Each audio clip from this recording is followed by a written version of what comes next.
Let's see, I started in Ypsilanti, Michigan. My dad was going to the University of Michigan there, and as often happens, I was a result. We moved a lot because Dad was a defense contractor, and he worked with Glenn L. Martin.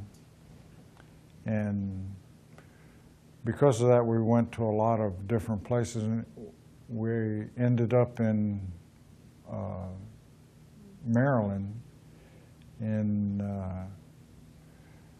actually where I was living mostly in Maryland was in Aberdeen.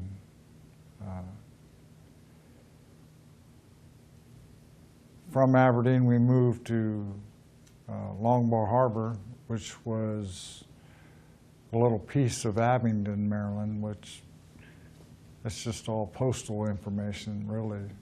But I went to St. Stephen's School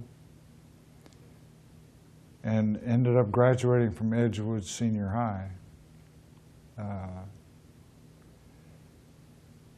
From Edgewood Senior High, I enlisted in the Air Force it was the year after I graduated.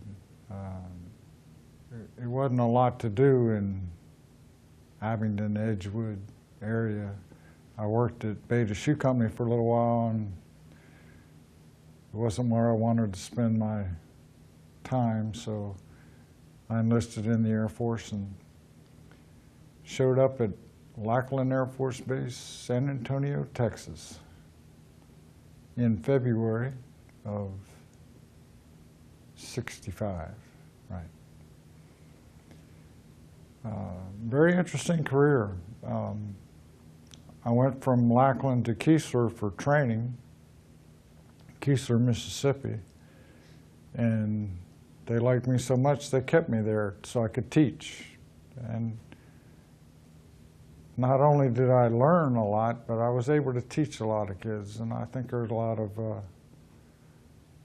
guys out there in electronics that understand better than they would have.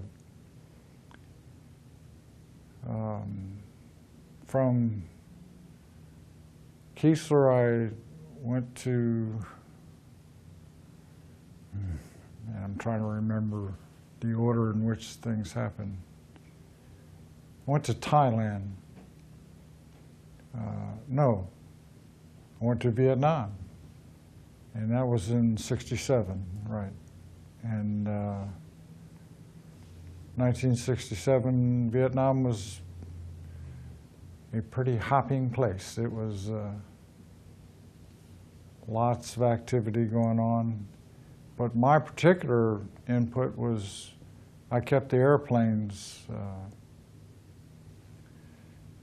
I was in communication navigation, and as a technician, I kept all the systems working for them. I was in the shop that did that, and I was not the only one over there doing it. Pretty interesting where I was in Vietnam. We had every kind of airplane you could think of, from F-100s, O-1E observation planes, 123 herbicide birds, all the way to T-37s. Well, they weren't really, they were A-37s, because we couldn't use. Cute little story,